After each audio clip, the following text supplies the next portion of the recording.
योग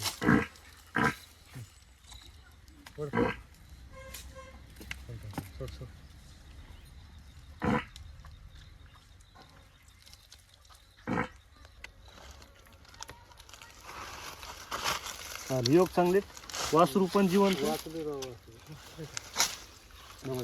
धरा मामा वडा थोडं हळूहळू वडा हळूहळू वडा वडा हळूहळू थोडं थोडं वडा वडा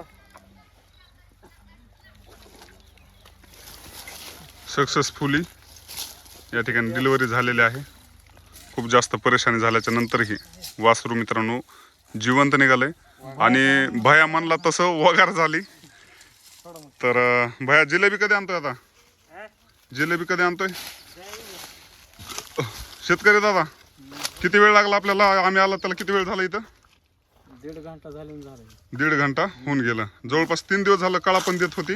भांड बाहेर आलं होतं आणि आज पण भांड बाहेर निघायला लागलं होतं म्हशीचं. कळा द्यायला होती आणि एकच पाय आला होता. जवळपास 1.5 तास आम्ही थांबला तिथं. ओके वगैरे झाली मित्रांनो. हे आहे डॉक्टर सूरज तपसे ज्यांनी काम केलं. मी या ठिकाणी फक्त उभा राहिलो आणि काम कशा पद्धतीने होतंय ते पाहिलं. खूप छान पद्धतीने या ठिकाणी काम झालेलं आहे.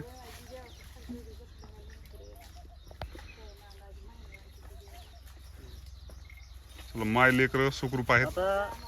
वापरायचं तिला. अच्छा प्रोनॅक बीफॉस आणि बीफॉस देऊन टाकायचं एनर्जीसाठी थोडं. Thank you so much sir.